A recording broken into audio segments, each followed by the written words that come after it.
السلام علیکم. نیا دور کے ساتھ میں ہوں منیر باجوہ اور میرے ساتھ موجود ہیں سلمان اکرم راجہ کے وکیل Sameer Khosa advocate.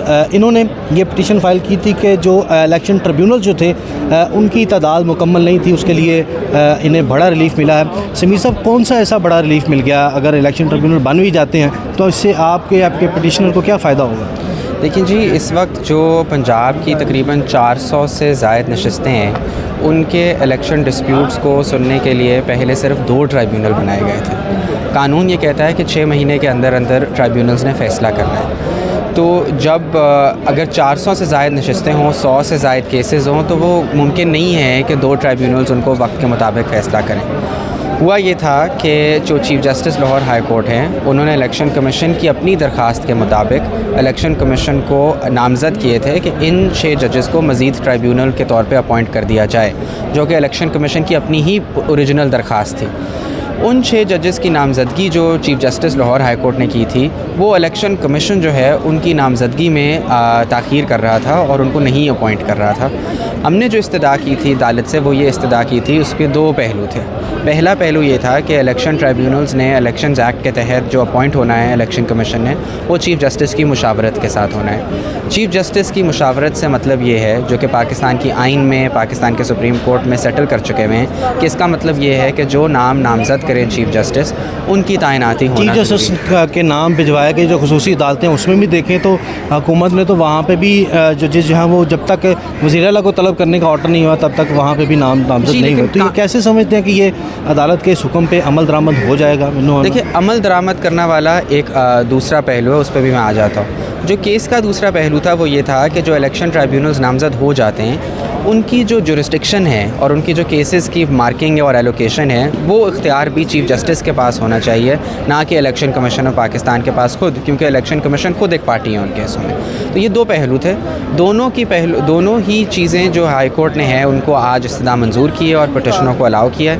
Election commission of Pakistan کو حکم دیا ہے کہ جو نام بھیجے گئے ہیں چیف جسٹس کی طرف سے, ان پہ مشتمل ٹرائیبیونلز تعینات کیے جائیں, تاکہ اور جو چیف جسٹس کے اختیارات ہیں کہ کیسز کو کن ٹرائیبیونلز کے پاس ایلوکیٹ کرنا ہے, اس کے مطابق کیسز کو سنا جائے. این 128 میں پھر سلمان اکرم راجہ صاحب اس کے بعد اپنی پٹیشن فائل کریں گے یا؟ سلمان راجہ صاحب پٹیشن فائل کر چکے ہیں, لیکن آبویسلی ان کی مارکنگ فکسیشن جو ہے وہ چیف جسٹس کے اختیارات ہیں, ان کے مطابق. تو ابھی تک وہ فکس نہیں ہوئی؟ ابھی تک وہ کسی ٹرائیبیونل کے سامنے فکس نہیں ہوئی. یہ کیا وجہ کیا ہے, کیا بتاتے ہیں آفس والے؟ لیکن جب ہم نے پٹیشن ہائی کورٹ میں فائل کی تھی تو ہم نے یہ حکم امتناعی مانگا تھا ہائی کورٹ سے کہ جی جب تک چیف جسٹس کے پاس پورے ٹرائیبیونل نہیں آ جاتے اور چیف جسٹس کے پاس وہ اویلیبل آپشنز نہیں ہوتے, تب تک الیکشن کمیشن کے اختیارات کے تحت کوئی کیس نہیں مارک ہونا چاہیے یا ہمارا کیس نہیں مارک ہونا چاہیے.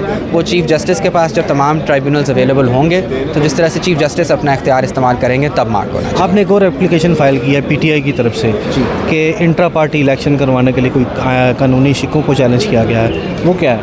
جی, جو دوسری پٹیشن آج فائل ہوئی ہے وہ پٹیشن اس حوالے سے ہے کہ جو قانون الیکشنز ایکٹ کی کچھ شکیں ہیں جو کہ الیکشن کمیشن آف پاکستان کو بظاہر یہ اختیارات دیتے ہیں, جو کہ بادی النظر یا ہماری استدعا یہ ہے کہ پاکستان کی جو آئین ہے اس کے بیشتر شکیں خاص طور پہ آرٹیکل 17 کے خلاف ہے, جو کہ پاکستان میں سیاسی جماعتوں کو یہ حق دیتی ہیں کہ وہ بطور سیاسی جماعت وجود میں آ سکیں اور فنکشن کر سکیں اور الیکشن لڑ سکیں اور اپنا سمبل حاصل کر سکیں. تو الیکشن کمیشن کا قانون کیا اس کو الیکشن کروانے سے روکتا ہے یا پارٹی؟ الیکشن ایکٹ جو ہے اس کی کچھ شکیں, الیکشن ایکٹ کو یہ اختیار دیتا ہے کہ وہ, یا الیکشن کمیشن یہ سمجھتا ہے کہ وہ اختیار دیتا ہے کہ وہ intra party election for example نہ کرانے کی وجہ سے وہ سمبل واپس لے سکتے ہیں یا پارٹی کو ڈی لسٹ کر سکتے ہیں یا الیکشن میں حصہ لینے سے روک سکتے ہیں. تو یہ سارے جو اختیارات ہیں یہ کوئی قانون نہیں دے سکتا الیکشن کمیشن کو, کیونکہ وہ پاکستان کی آئین سے متصادم ہے. ہم نے چیلنج کیا ہے کہ جو یہ شکیں ہیں الیکشن ایکٹ کی یہ غیر آئینی ہیں, اس لیے ان کو کالعدم قرار دیا جانا چاہیے. پی ٹی آئی اس کے بعد اپنے الیکشن کروائے گی یا پی ٹی آئی اپنے الیکشن کروا چکی ہے؟ تو پھر کیا ہرڈل کیوں ہے آپ کو جو الیکشن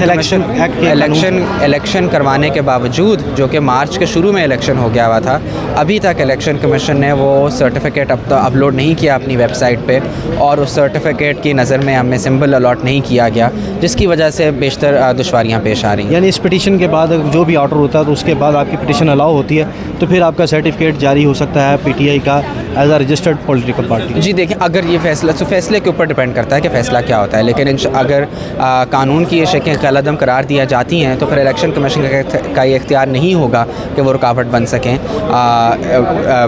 پی ٹی آئی کو سمبل لینے سے یا الیکشن نہ لڑنے سے یا ان کا فارم نہ اپلوڈ کرنے سے۔ بہت شکریہ۔ بہت شکریہ۔